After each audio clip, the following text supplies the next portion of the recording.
I've driven this car before, and I know this thing runs pretty good. So we'll get it up to operating temperature and show you what it can do. As I mentioned, these LT1s in 1970 were the most powerful out of the bunch with the 370 horsepower.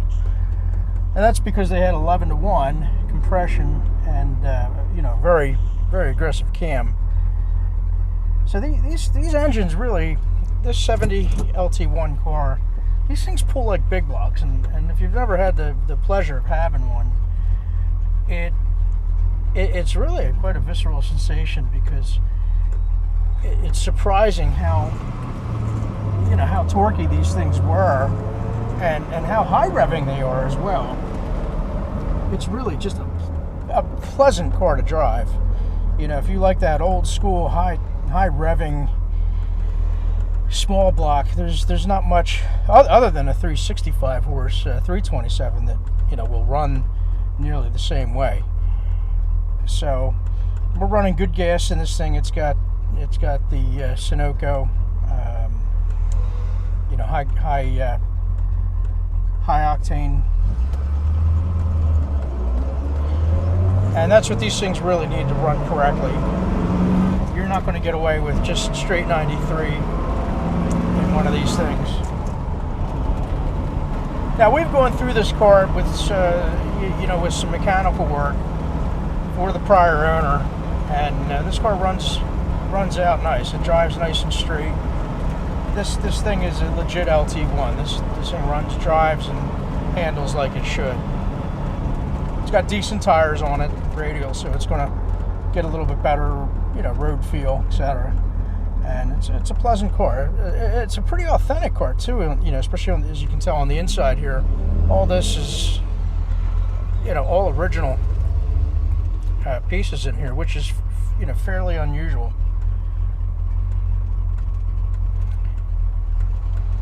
So these are great cars, and you're just not going to get the experience with much else the way you do with an LT1.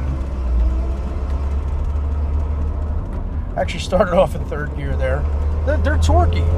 You know, they really have a lot. For a high revving car, it's got a ton of torque.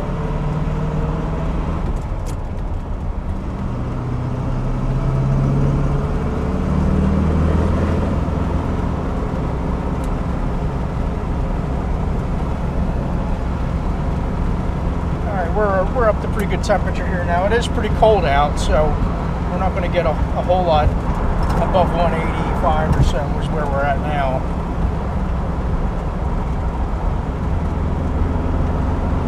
But this thing tracks nice and straight. It's a good car. As I alluded to earlier, this car's got a beautiful original build sheet, which just, you know, solidifies its value.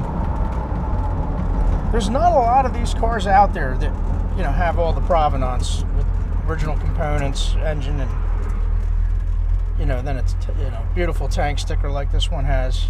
You get it harder and harder to find.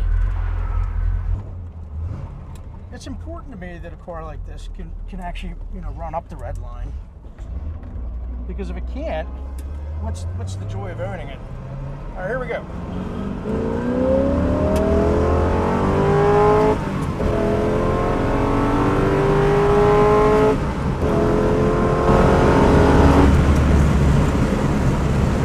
Man, that's as much fun as I can have with my pants on. I love the way these cars run. And I think you will too. If you're looking for a good, solid running LT1, sign up for this one, because you probably won't find a better one. Alright, so we just ran it up to 6,500 in 3 gears, and we're coming down off of the highway here. I don't have my foot on the gas. It's idling perfectly at right around just under 800 RPM, right where it's supposed to be. We did go through this carburetor. We properly remanufactured it, and I'll tell you, it's dialed in. This is the way it should run. We got good oil pressure to idle here, and mechanically you're not going to find a better run an LT1 than this one. So thanks for watching this video, and let us know if you have any questions, and we'll be happy to answer them.